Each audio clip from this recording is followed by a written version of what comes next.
My name is Amanda Colasico, she, her. I'm the Executive Director at Family and Children's Services of Frontenac Clinics in Addington. We have been reflecting on the sector's commitments, the 9 commitments made in 2017, and myself and my colleagues would like to talk a little bit about commitments 7 and 8, which focus on relationship building and the importance of providing cultural experiences and services to Indigenous children, young people, and families in our communities.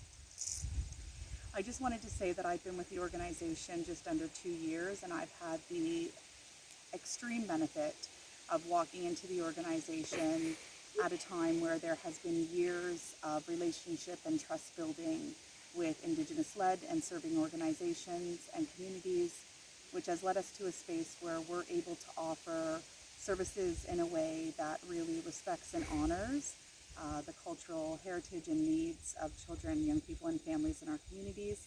And I'll hand it over to my colleague Laura to speak a little bit about that.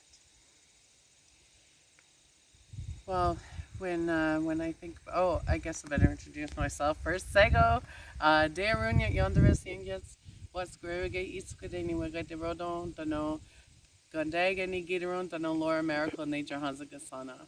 My English name is Laura Miracle. My Haudenosaunee name is Dearunya Yondaris. I'm from Tyendinaga, but I work at FACSFLA as a cultural coordinator. And when we were reflecting, we were thinking one of the biggest things when we think of truth and reconciliation, of what this day means to us. We were reflecting, and I was processing and thinking it's about relationship building, and it's almost like it's a time for us to just sit and reflect and grieve, but also acknowledge all the work that we do all year long of that relationship building, like the circles that we do, the family circles, about how we hear from the families that it's a time where we are actually, they feel like their voice is actually being heard. In even when there's difficult conversations that we have, and those Indigenous, those family healing circles really mean a lot. And when you have families, who have been involved with family and children's services for most of their life, we were reflecting, and they're saying, we've seen people that have actually broke down and said, they wish that that the things that we're doing now in the agency, that they wish they had that available for them. They really feel like it would be, it really would have changed their life. So now we're actually sitting down with the families and finding out what they need, spending time with those moms, even with their, when their kids are in care, and working with them to heal again. And whatever they need. And even at this moment, we're sitting here, and we just finished having sweat ceremony for community, but also for staff. I mean, it's really important for all of us to heal together. And the fact that we're doing the work as well, the healing work within ourselves. Because if we, want to work towards change with the families, we need to change too. And we need to figure out, what direction we need to go as well as human beings, and to listen to those families. And I feel that on September 30th, that's a time where we can just be like, and just realize everything that we've done for the year, and just take that as a day of grieving and acknowledging and reflecting of how we were in relationship before, and how we've made changes, even in the past 5 years since I've been here, how we made changes with families, because I don't think even more than 5 years ago you'd be seeing people, filming from a sweat site, and we just had a whole week of sweats to be able to heal all of our souls together, and to move forward in a good way so we don't repeat history again. That's enough for me. I'll pass it to Sarah. Thank you, Laura. Mm-hmm.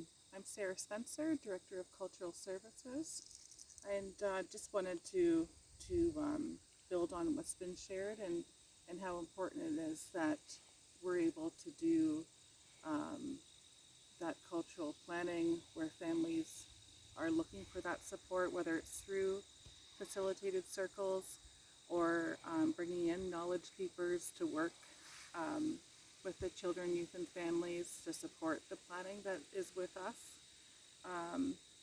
Is really important.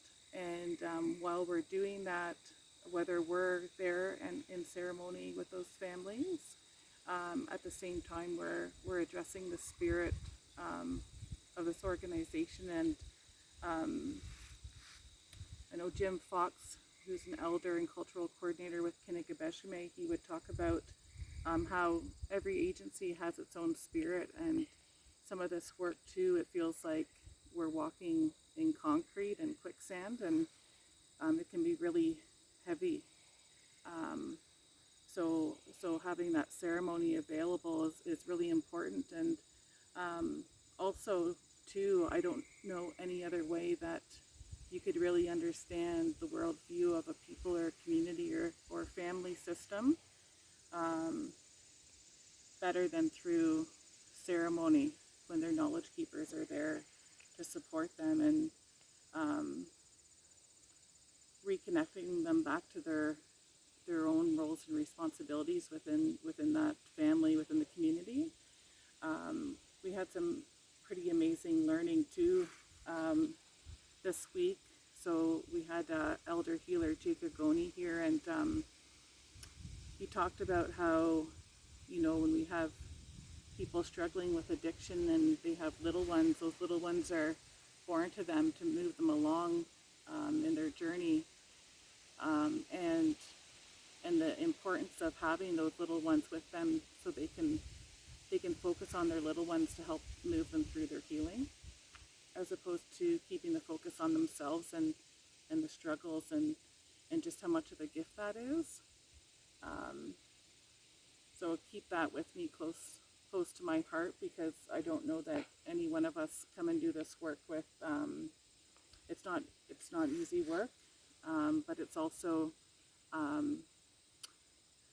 a gift that we're able to do this, because we learn so much as well as natural helpers too. So yeah, that's what I have to share. So September 30th, when we were speaking earlier before the film was rolling, was about, it's an inventory as well for us as children's aid societies in what we've done, but also a time to sit with community.